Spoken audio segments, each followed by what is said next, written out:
Capítulo 4. Do princípio vital. Seres orgânicos e inorgânicos. Perguntas de número 60 ao número 67. Os seres orgânicos são os que têm em si uma fonte de atividade íntima que lhes dá a vida. Nascem, crescem, reproduzem-se por si mesmos e morrem. São providos de órgãos especiais para a execução de diferentes atos da vida, órgãos esses apropriados às necessidades que a conservação própria lhes impõe. Nessa classe estão compreendidos os homens, os animais e as plantas.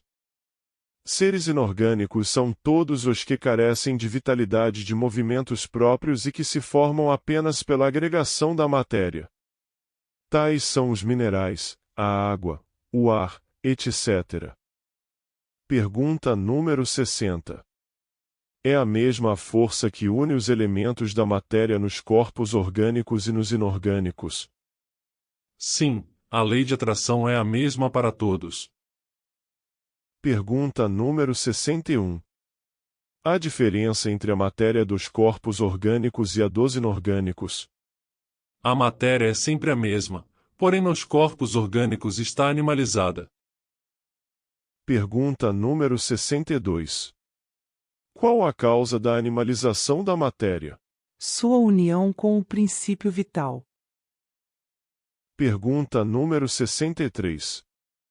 O princípio vital reside em algum agente particular, ou é simplesmente uma propriedade da matéria organizada? Numa palavra, é efeito ou causa? Uma e outra coisa.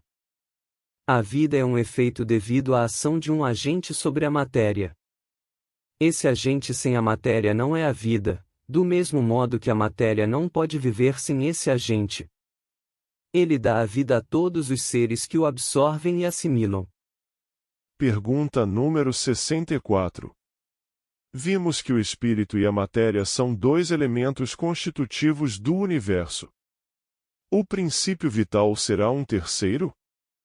É sem dúvida um dos elementos necessários à constituição do universo, mas que também tem sua origem na matéria universal modificada.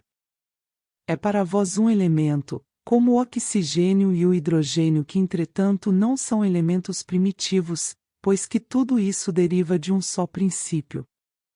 Parece resultar daí que a vitalidade não tem seu princípio num agente primitivo distinto e sim numa propriedade especial da matéria universal, devida a certas modificações. Isto é consequência do que dissemos. Pergunta número 65. O princípio vital reside em algum dos corpos que conhecemos?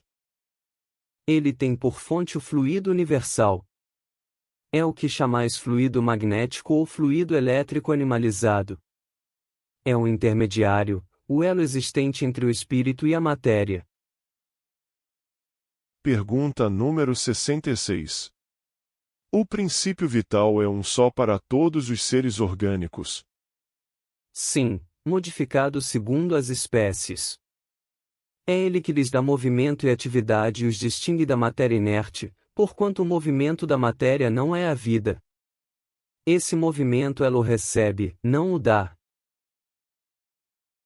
Pergunta número 67.